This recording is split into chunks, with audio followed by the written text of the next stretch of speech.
Commander Velthar stood in the observation deck of Border Station Epsilon 7, watching the human ship approach through the viewport. His scales rippled with unease, a natural Valyrian response to danger. Behind him, his elite reconnaissance unit waited in perfect formation, their weapons ready but holstered. This was supposed to be a peaceful meeting, but every soldier in the room knew the stories about the Grimspawn. The humans called themselves many things, but across the galaxy, other species whispered that name in fear. Grimspawn. Children of a death world so hostile that it had tried to kill them for millions of years. A planet where the weather itself could destroy cities, where the native creatures hunted in packs, where even the smallest organisms could bring death. And somehow, impossibly, humans had not just survived but thrived. "Sir, the human vessel is requesting docking permission," reported Officer Kren, his voice steady despite the nervous twitch of his tail. Velthar gave a sharp nod. "Granted. And remind everyone this is a diplomatic mission. The Grimspawn are here to discuss trade agreements, nothing more." But even as he said it, Velthar did not believe his own words. The Valyrian Empire had been watching humanity for 3 cycles now, ever since they had burst onto the galactic stage with technology that seemed primitive but somehow effective. Human ships were slower than Valyrian vessels, their weapons less refined, their armor less elegant. Yet in every conflict, in every encounter, humans won, not through superior technology, but through something the galaxy could not quite understand. Stubbornness, some said. Madness, others whispered. The humans simply refused to give up, refused to die, refused to accept defeat. They fought with a ferocity that came from surviving on a world that had taught them one simple lesson: adapt or die. The docking clamps engaged with a metallic thud that echoed through the station.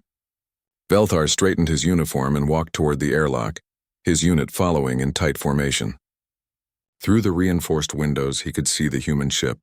It was smaller than expected, more like a transport than a military vessel. That somehow made him more nervous, not less.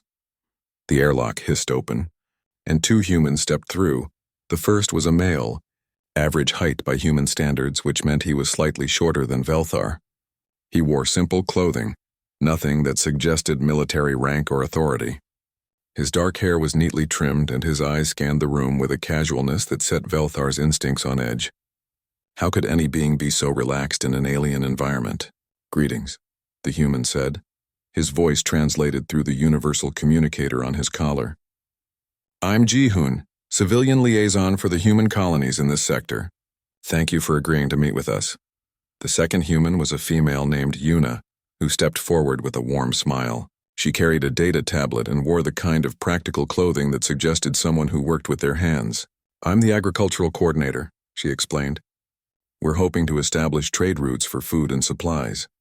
We've heard your empire has excellent hydroponics technology." Velthar found himself relaxing slightly. These were not warriors. These were civilians, traders, exactly what the meeting was supposed to be about. Perhaps all the stories had been exaggerated. Perhaps humans were not as dangerous as the galaxy believed. "Welcome to Border Station Epsilon 7, Velthar said, performing the traditional Valyrian greeting by touching his clawed hand to his chest. "I am Commander Velthar, and I speak for the Valyrian Empire in these negotiations." Ji-hoon returned the gesture awkwardly but with clear good intention. "We appreciate your hospitality. I hope this is the beginning of a long friendship between our peoples." Friendship. The word seemed strange coming from a Grimspawn, but Velthar nodded politely. "Indeed. Shall we proceed to the conference room?" As they walked through the station corridors, Yuna chatted easily about crop yields and growing seasons, while Ji-hoon asked questions about Valyrian culture with genuine curiosity. They seemed so normal, so unthreatening. Velthar began to wonder if the intelligence reports had been wrong. Maybe humans were just another species, nothing special, nothing to fear. Then Ji-hoon stopped suddenly and patted his pockets. "I almost forgot. Do you mind if I go back to the ship for a moment? I left our family guardian there, and I think it would be better to have him with us. He gets anxious when I'm gone too long." Every Valyrian in the corridor went still. Guardian. The translation was clear. Humans brought a guardian to a peaceful diplomatic meeting. That meant security. That meant a weapon. That meant they did not trust the Valyrians or they expected trouble. Velthar's tactical mind began running calculations. What kind of guardian would humans bring? A combat robot? An artificial intelligence? Some kind of advanced defense system? His hand moved unconsciously toward his communicator, ready to alert the station's security forces. A guardian? Velthar asked carefully, keeping his voice neutral. Is that necessary? Ji-hoon looked confused. Oh, it's not like that. He's he's family. It feels wrong to leave him alone in the ship. He's been with me for 6 years now. 6 years. Long-term military asset then. Something reliable, battle-tested. Velthar's unease grew. Yuna laughed softly. I know what you mean. I left mine in the ship too, and I keep worrying. Do you think it would be appropriate to bring them both? I promise they're very well behaved. Them both. 2 guardians. 2 combat assets for a simple trade negotiation. Velthar forced his scales to remain smooth, to not show his growing alarm. Of course, he said. We want you to feel comfortable. Please bring your companions. The word companions seemed safer than guardians or weapons. Ji-hoon's face brightened. Thank you. That's very kind. We'll be right back. Come on, Yuna. The 2 humans walked back toward the docking bay, chatting about how excited their companions would be. Velthar immediately turned to his unit. Battle stations, he said quietly. Keep weapons holstered, but be ready. The Grimspawn are bringing combat assets. Officer Kren's eyes widened. Should we evacuate the civilian section, sir? Velthar considered it. If shooting started in a space station, the damage could be catastrophic. But if they evacuated, it would insult the humans and potentially start the very conflict they were trying to avoid. No, he decided, but alert medical, and have the defense grid ready to activate at my signal. The next few minutes felt like hours. Velthar's military training warred with his diplomatic duties. The humans had seemed so friendly, so genuine, but every species in the galaxy knew the stories. Humans were deathworlders. They survived impossible odds. They befriended no one, trusted no one, and when pushed, they fought with a savagery that made even the warrior races step back in horror. And now, 2 of them were returning with their guardians. The corridor seemed to grow quieter. Velthar could hear his own hearts beating, both of them racing in his chest. Around him, his soldiers checked their weapons one last time, their scales rippling with anxiety. Footsteps echoed from the docking bay corridor. The humans were returning. Velthar straightened his spine and prepared to face whatever horror the Grimspawn considered a guardian. Ji-hoon walked back into the corridor with a relaxed smile on his face, and beside him trotted the most terrifying creature Commander Velthar had ever seen. It was massive, easily 40 kilograms of pure muscle covered in thick fur. Its mouth hung open, revealing rows of sharp white teeth designed for ripping and tearing flesh. Its eyes were predator eyes, forward-facing for tracking prey. 4 powerful legs moved with a grace that spoke of hunting efficiency, and its claws clicked against the metal floor with each step. The creature walked on a thin leash that Ji-hoon held loosely in one hand, as if the fragile cord could possibly restrain such a beast. The human seemed completely unconcerned, even happy, as the monster walked beside him. Everyone, this is Baram, Ji-hoon said cheerfully. He's my best friend. Best friend. The Grimspawn called this death machine his best friend. Velthar's tactical computer, integrated into his helmet display, was flashing red warnings across his vision. The device scanned the creature automatically, analyzing its physical capabilities, and the results made his blood run cold. Species: unknown. Deathworld origin confirmed. Threat level: extreme combat capabilities, bite force 320 psi, running speed 48 km/h, pack hunter behavior likely. Recommendation: maintain distance. Do not engage without superior numbers. The creature's mouth opened wider and a long pink tongue lolled out. It was panting, creating a rhythmic huffing sound that echoed in the silent corridor. To Velthar, it looked like heavy breathing before an attack. His hand moved toward his weapon. He's a German Shepherd, Ji-hoon explained, still smiling. One of the most popular breeds on Earth. Very loyal, very intelligent. He can understand over 50 different commands. 50 commands. The Grimspawn had trained the beast to follow complex instructions. This was not just a weapon. It was a smart weapon, capable of following strategic orders. Yuna emerged from the docking bay a moment later, and in her arms she carried a smaller but no less terrifying creature. This one was sleeker, covered in spotted fur that would provide perfect camouflage in certain environments. Its eyes were huge and reflective, designed for hunting in low light. As Velthar watched, the creature's claws extended from its paws, curved hooks that could easily tear through flesh. "This is Hodu," Yuna said, stroking the creature's head with casual affection. "He's a Bengal cat. Isn't he beautiful?" Beautiful. The word seemed insane applied to such an obvious predator. The cat's body was coiled muscle, built for pouncing and killing. Even in Yuna's arms, Velthar could see its shoulder blades moving under the fur, calculating, ready to strike. Its tail swished back and forth in a movement that every Valyrian instinct recognized as aggressive intent. Officer Kren made a small noise of fear, and Velthar could not blame him. The soldier's hand was on his weapon, and Velthar had to signal him to stand down. Starting a firefight in a space station would kill them all, but the urge to defend against these creatures was almost overwhelming. The large beast? Barum suddenly moved its head toward the Valyrian soldiers, and everyone tensed. Velthar prepared to shout a warning, to dive for cover, to do something. Barum's tail began to wag. The appendage moved back and forth rapidly, and Velthar's tactical computer updated its analysis. Threat display in progress, preparing to attack. "He likes you," Jihun said happily. "He's always excited to meet new people." The creature opened its mouth wider and made a loud, sharp sound. "Woof!" 3 Valyrian soldiers jumped, their hands flying to their weapons. The bark echoed through the corridor like a war cry, and Velthar felt his combat training kick in. Every instinct screamed at him to respond to the threat. "Easy, boy," Jihun said calmly to the beast. Then he turned to the Valyrians with an apologetic expression. "Sorry, he's just saying hello. He means no harm, no harm." The creature had just issued what was clearly a challenge call, and the human thought it meant no harm. The smaller creature in Yuna's arms began to vibrate.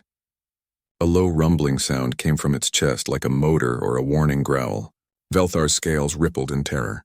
The predator was preparing to attack, building up energy for a strike. "Oh, he's purring," Yuna said, looking down at the beast with affection. "That means he's happy and relaxed." The creature was clearly in a pre-combat state, and the human thought it was relaxed. Jihun's communication device chirped, and he answered it. A holographic display appeared in the air, showing another human male. Behind him, a small human child was visible, and around the child were not 1, not 2, but 3 more of the massive beasts. The child was pulling on their ears, climbing on their backs, using them as living furniture.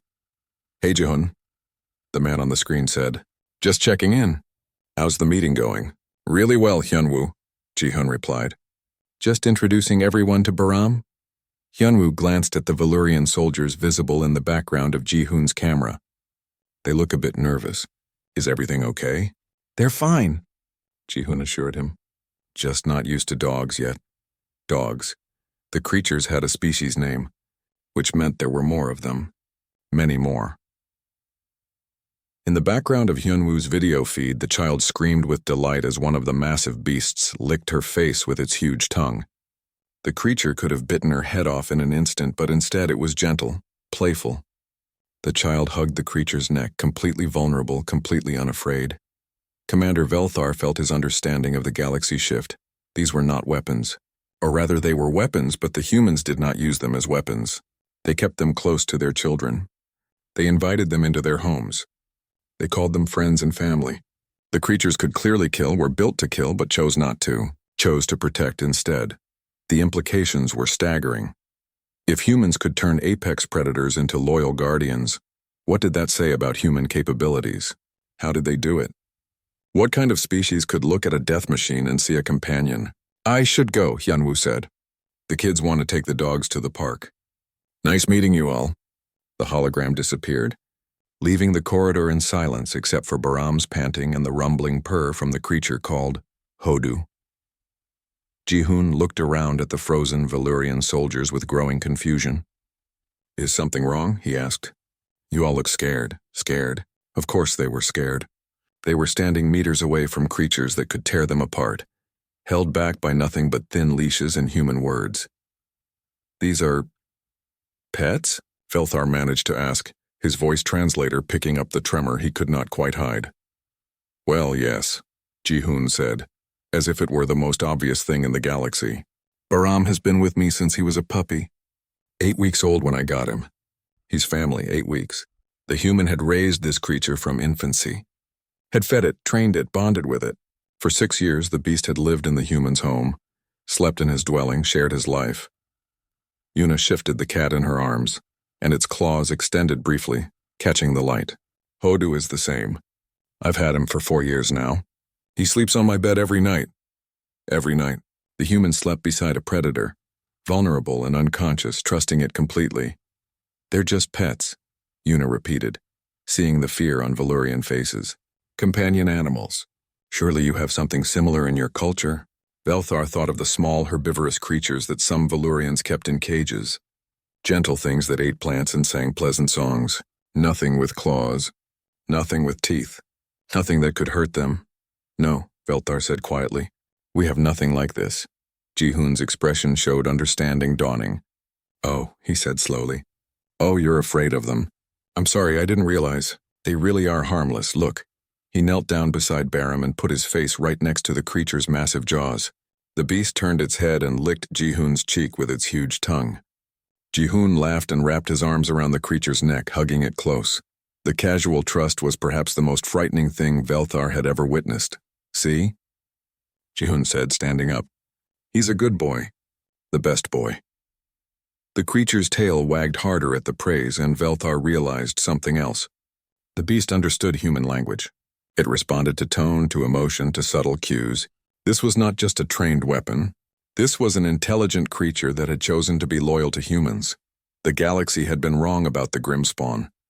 They were not just survivors. They were not just warriors. They were something far more dangerous. They were the kind of species that could look at the most deadly predators and make them family. And if they could do that with beasts, what could they do with other species? What could they do with allies, with friends, or with enemies? The conference room felt smaller than it had before. Commander Velthar sat at one end of the long table, his elite unit positioned behind him, while Jihoon and Yuna sat at the other end with their creatures. Barum lay on the floor beside Jihoon's chair, still panting with his tongue out. Hodu sat on the table itself, his tail curling around his body as he watched the Valurians with those huge, calculating eyes. The original purpose of the meeting, the trade negotiations, seemed very far away now. I think we've gotten off on the wrong foot, Yuna said diplomatically. Maybe we should explain more about Earth animals and how humans interact with them. Before Velthar could respond, another human voice crackled through the communication system. This is Minji from the Diplomatic Corps. May I join the meeting? I think I can help clear up this misunderstanding. Velthar glanced at his soldiers, who all looked as unsettled as he felt. Please do, he said. A holographic projection appeared in the center of the table, showing a human female in formal clothing. Minji smiled warmly at the Valurians, though Velthar noticed she was careful not to show too many teeth. Perhaps humans understood that some species found bared teeth threatening. Thank you, Commander, Minji said. I specialize in interspecies cultural exchange, and I can see there's been some confusion about our companion animals. Let me explain the history. She activated her data tablet, and images began to appear in the holographic display. The first showed primitive humans, barely more than animals themselves, living in caves. About 15,000 years ago on Earth, humans began a process called domestication. We took wild animals, specifically wolves, and slowly bred them to live alongside us. Over many generations, they became what we now call dogs. The images changed, showing the progression from fierce wolves to various dog breeds. Velthar watched with growing horror. The humans had not just tamed these creatures. They had changed them, shaped them over thousands of years, bred them for specific purposes.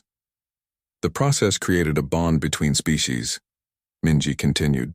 Dogs gained regular food, shelter, and protection. Humans gained loyal companions, guards for our homes, and helpers for hunting and herding.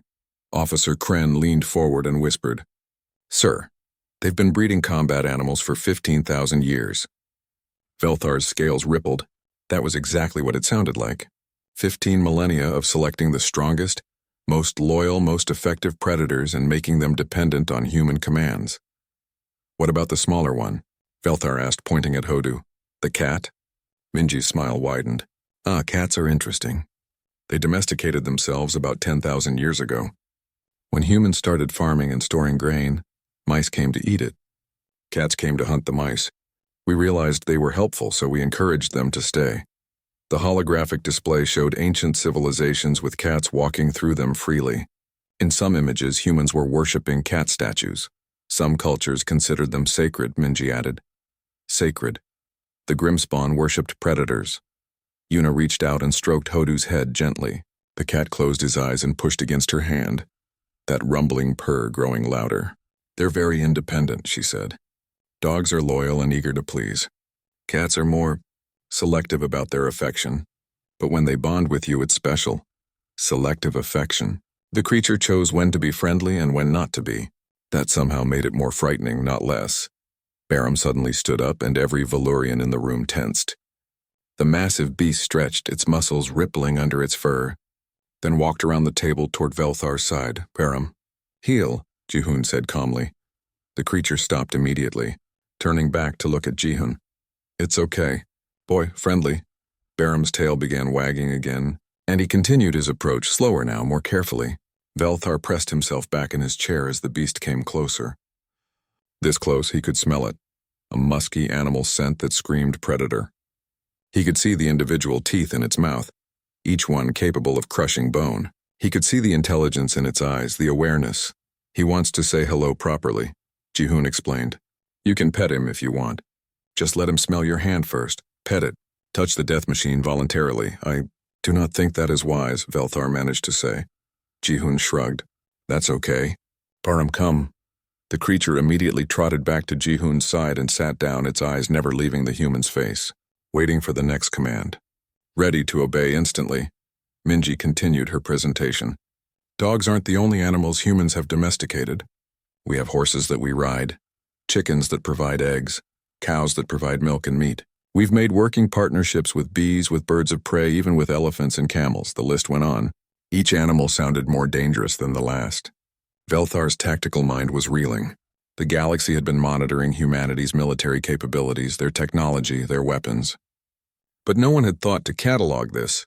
No one had realized that humans had essentially turned their entire planet's ecosystem into allies. Some people keep snakes as pets, Yuna added casually, or spiders, birds, even fish. My cousin has a parrot that can speak over 200 words, a creature that could mimic human speech. Velthar thought about the implications. Communication with animals, teaching them language. The possibilities were terrifying. Officer Kren's voice was shaky when he spoke. You said you breed them? Deliberately create more of these creatures? Of course, Jihun said, looking confused by the question. Barum is a purebred. His parents were both champions. Good bloodlines are important, bloodlines. Breeding programs.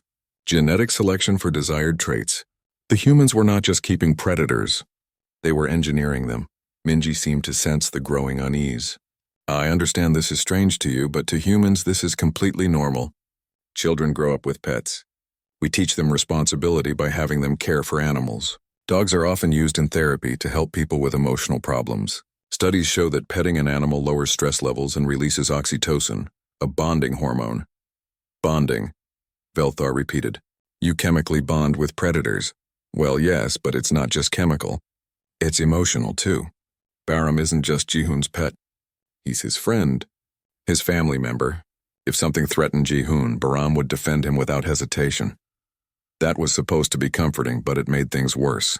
The creature was not just trained. It was emotionally invested in protecting its human. It would fight to the death if commanded. A new voice joined the conversation through the communication system. Hey, is the meeting still going on? Another human appeared on the holographic display, a male with grease stains on his clothing. I'm Taehyun, security officer. Just got off shift. What did I miss? On his shoulder sat a brightly colored bird, brilliant red and blue feathers gleaming in the light. The bird tilted its head and said in a perfect human voice, What did I miss? The Valurian soldiers jumped at the sound. The bird had spoken.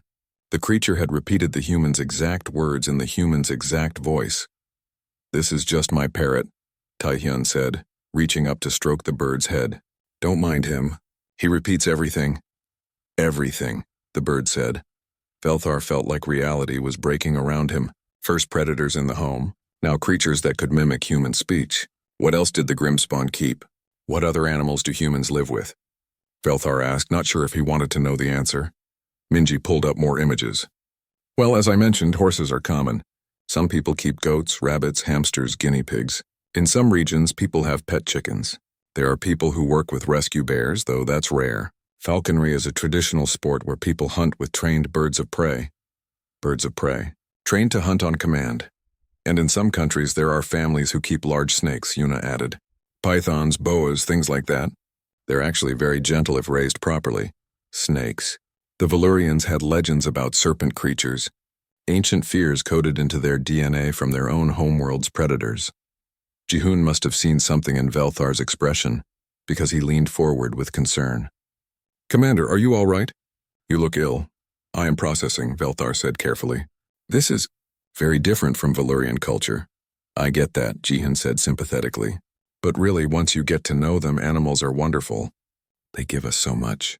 Companionship, love, loyalty. They make our lives better. Better. The Grimspawn thought their lives were improved by filling them with creatures that could kill them at any moment. Hodu suddenly jumped down from the table and walked toward Velthar's side of the room. The cat moved with liquid grace, each step silent and precise. When it reached Officer Kren, it stopped and looked up at him, those huge eyes reflecting the room's lights. Careful, Yuna warned. If he rubs against your leg, it means he's marking you as part of his territory. It's affectionate, but he's basically claiming you as his. Claiming. The predator was claiming ownership of them. Hodu's tail went up in the air and he pressed his body against Kren's leg, sliding along it with a purr so loud it seemed to vibrate the floor. Kren stood absolutely frozen, not daring to move while the creature marked him. Congratulations, Yuna said with a laugh. Hodu likes you. That's actually rare. He's usually shy around strangers. Shy. The trained killer was shy. Velthar looked around the room. Ji-hoon stood up from his chair, clearly trying to ease the tension that filled the conference room. I think maybe a demonstration would help, he said. Let me show you what Baram can do. It might make you more comfortable. Commander Velthar was not sure that seeing the beast's capabilities would make anyone comfortable, but he nodded.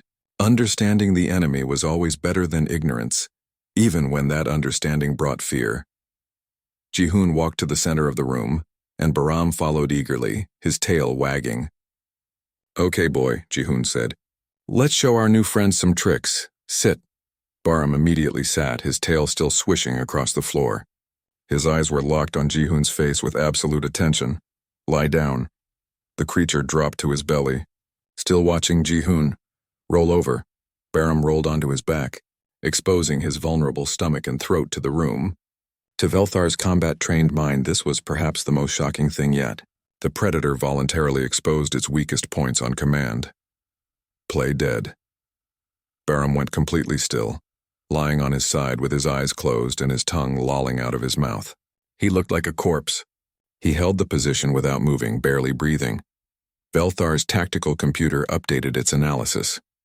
Creature capable of complete behavioral control. Suggests extensive training and discipline. Recommend elevated threat assessment. Good boy, Ji-hoon said, and Baram immediately jumped up, tail wagging furiously.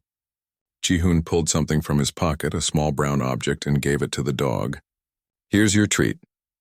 Baram took it gently from Ji-hoon's fingers, careful not to bite the hand that fed him, and crunched it happily. That was voice commands, Yuna explained, still sitting at the table with Hodu in her lap. Dogs can also learn hand signals. Some can follow complex instructions like bringing specific objects or helping people with disabilities. Helping people with disabilities. The creatures were not just weapons or companions. They were assistants, workers, partners in daily life. Officer Kren, who still had Hodu pressing against his leg, spoke quietly. How do you make them obey? Is there some kind of control device? A chip in their brain? Ji-hoon looked horrified. What? No. It's just training and positive reinforcement. You reward them for good behavior, and they learn what makes you happy. They want to please us, want to please. The predators actively desired human approval. It's a relationship, Yuna added, based on trust and mutual respect. Baram knows Ji-hoon will feed him, protect him, take care of him. In return, Baram gives loyalty and companionship. It's a partnership. Partnership with a species that could tear out your throat. Only humans would think this was normal. The door to the conference room suddenly opened and a small human child came running in. She could not have been more than 5 Earth years old, tiny and fragile by any species standards. She ran directly toward Bahram, squealing with delight. "Puppy!" Every Valyrian weapon came up. 3 soldiers aimed at the child, ready to pull her away from the beast before it could strike. But Ji-hoon held up a hand. "Wait. It's okay." The child crashed into Bahram, wrapping her small arms around his neck. The dog's tail wagged so hard his entire back end moved. He turned his massive head and licked the child's face with his huge tongue, and she laughed. That high-pitched sound of pure joy that young creatures make. "Sorry." Another human ran in behind the child, a male who looked exhausted. "I'm Dongyuk, station engineer. My daughter got away from me." "Harin, you can't just run off like that."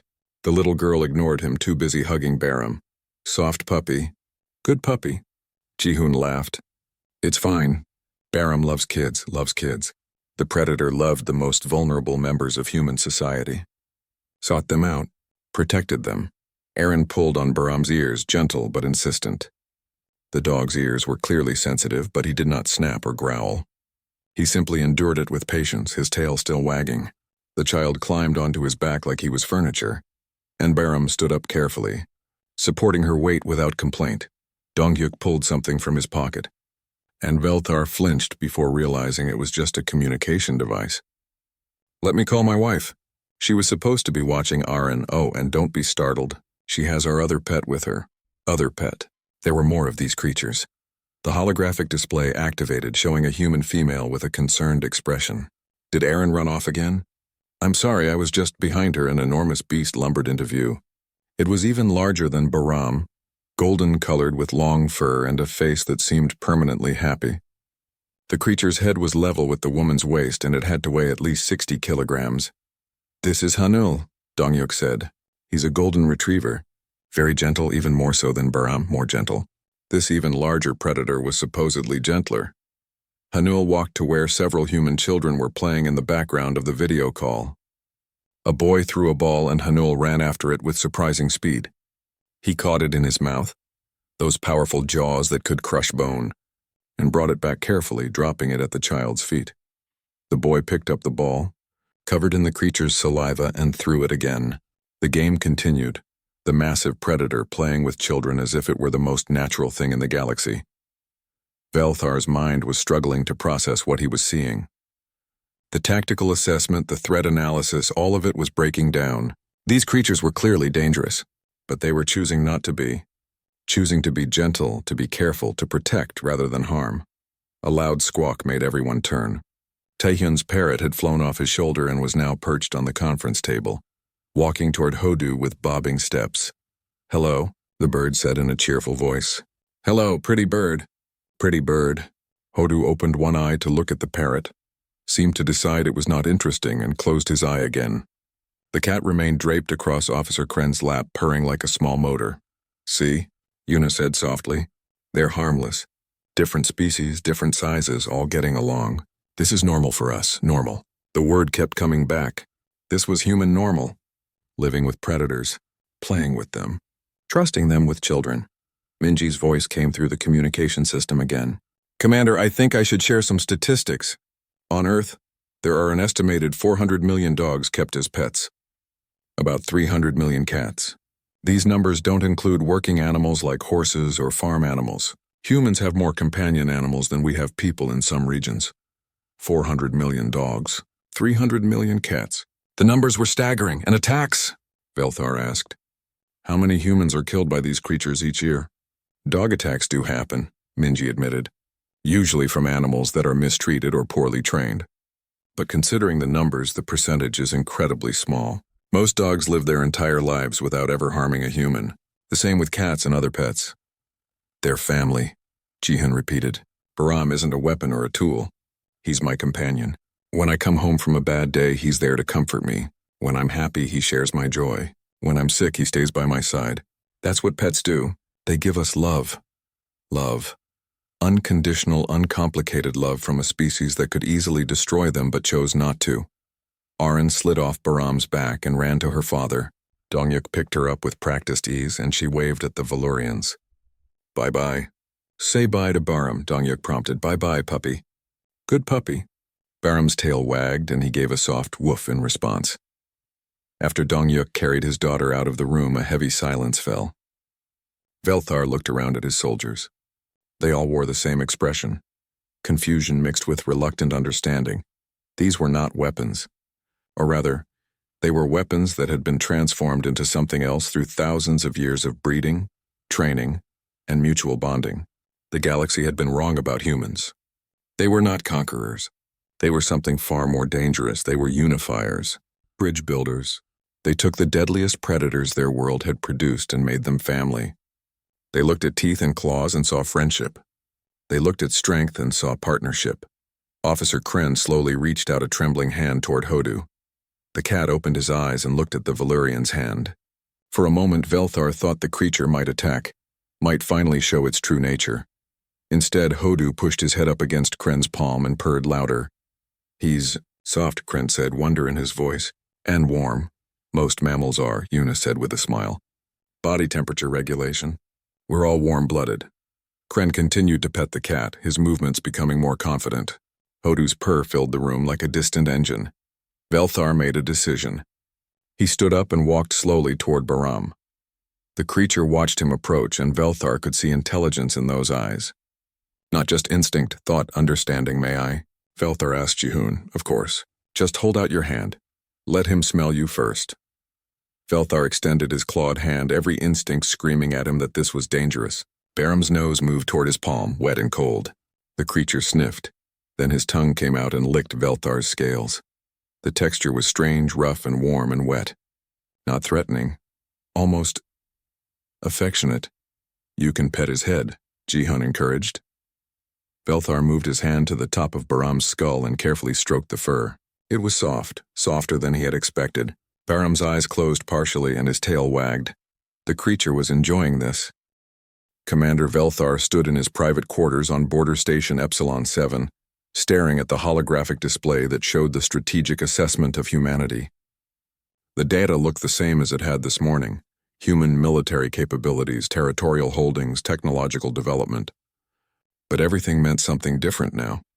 He had left the conference room an hour ago, claiming he needed to file reports with the Valyrian High Command. That was true, but it was not the whole truth.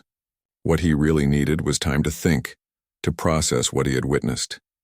The door chimed, and Velthar turned to see Officer Kren standing in the entrance. The younger soldier looked different somehow. Less rigid.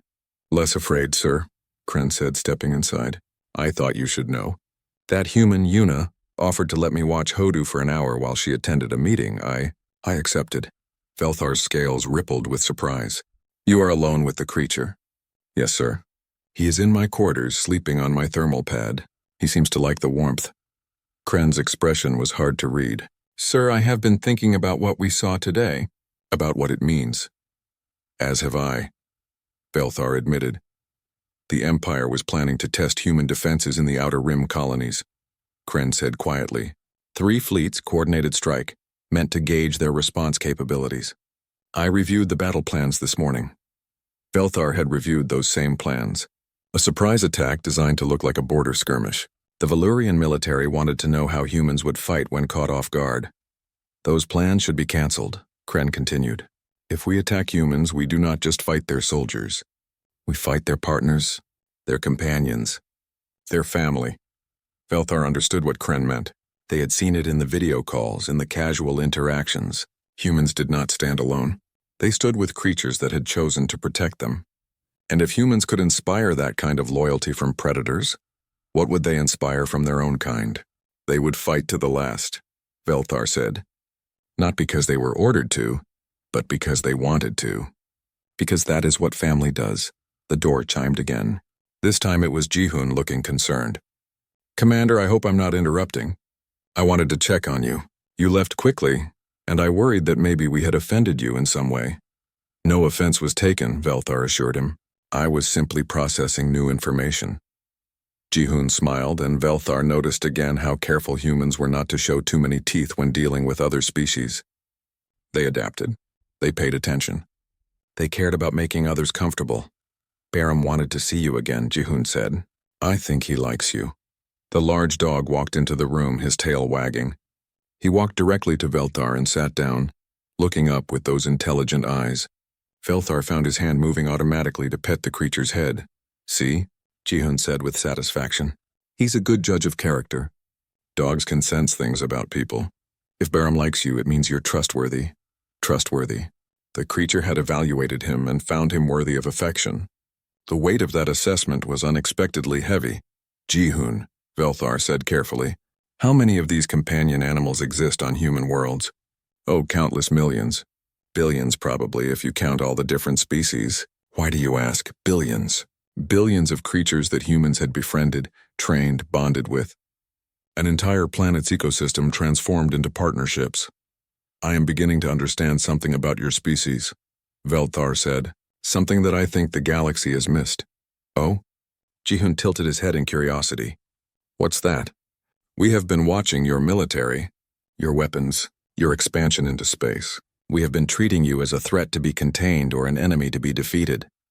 Ji-hun's expression grew serious. "I hope you don't see us as enemies." "No," Velthar said. "That is exactly my point. You do not make enemies, or rather, you turn enemies into something else. You turned wolves into dogs. You turned predators into protectors. You do not conquer. You connect." Understanding dawned in Ji-hun's eyes. "You were planning to attack us." "The Valurian High Command was considering it," Velthar admitted. "I will be recommending against it, strongly." A new voice spoke from the doorway. "That is very wise, Commander." Nari stood in the entrance, and beside her was the largest dog Velthar had yet seen. The creature was enormous, taller than Baram, with a sleek coat and a noble bearing that suggested ancient lineage. Its head was level with Nari's chest, and it had to weigh 70 kilograms at least. "This is Gurium," Nari said. "My Great Dane, he's my emotional support animal. Helps with my anxiety." She walked into the room, the massive beast moving beside her with surprising grace. "I heard there was some concern about our pets. Thought I should introduce you to the biggest one on the station." The creature called Gurium walked directly to Velthar, just as Barum had. But this time Velthar did not flinch. He held out his hand and Gurium sniffed it carefully before giving it a gentle lick. "Good boy, Gurium," Nari said. "These are our friends." She had called the Valurians friends. They had met hours ago and already she was using that word. Velthar made a decision. He activated his personal communicator and connected directly to the Valurian High Command. The holographic display showed Admiral Thex, head of military operations. "Commander Velthar," the Admiral said. "Your report?" "Sir, I recommend immediate cancellation of all planned military operations against human space. Furthermore, I recommend we pursue diplomatic alliance with the Grimspawn Collective." The Admiral's scales rippled in surprise. "That is a significant change from your preliminary assessment. What have you learned?" Velthar looked around the room. Ji-hun with Barum at his side. Nari with Gurum. Officer Kren, who was currently harboring a cat in his quarters. And all of them, looking at him with expressions of hope and trust. "I have learned that humans do not fight wars the way we understand them," Velthar said. "They do not seek to dominate or destroy. They seek to connect. They turn adversaries into allies, strangers into friends, and predators into family. If we make humans our enemies, we fight not just their military, but their entire philosophy of existence. And that is a war we cannot win." "Explain," Admiral Thex demanded. "Humans domesticated their planet's apex predators. They took creatures that could kill them and made them choose not to. They did this through patience, trust, and mutual benefit. They have been doing it for 15,000 years. If they can do that with animals, imagine what they could do with civilized species. Imagine if they turned that same capability toward the Valurian people." The Admiral was silent for a moment. "You are saying they could domesticate us?" "No, sir. I am saying they could make us want to be domesticated. They could make us want to be their allies, their partners, their friends. And we would be better for it." Ji-hun shifted uncomfortably. "Commander, we don't want to domesticate anyone. We just want to trade, to share ideas, to live peacefully with our neighbors." "I know," Velthar said. "That is precisely why you are so dangerous.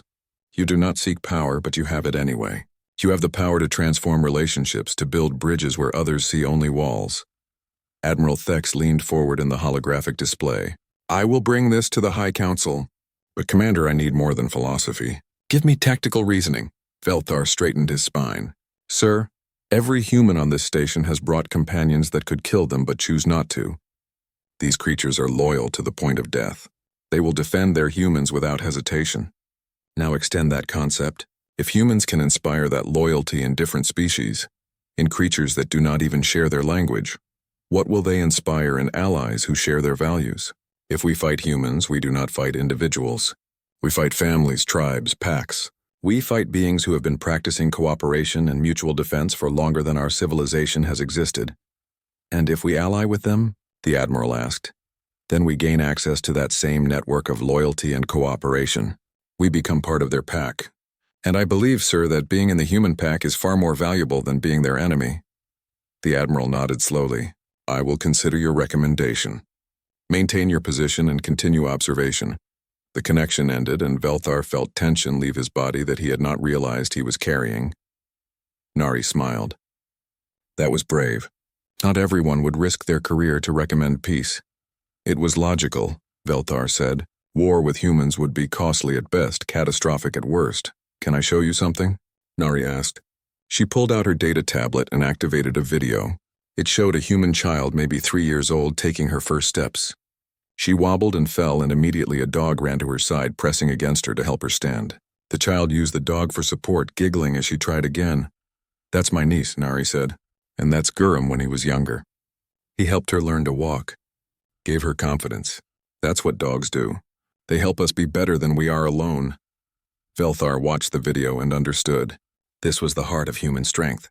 Not their weapons or their technology, but their willingness to accept help, to give help, to build relationships that made both sides stronger. Would you like to try walking with Gurram? Nari asked. He's very steady. Good for balance. It was a strange offer, but Velthar found himself accepting. Nari positioned the massive dog beside him.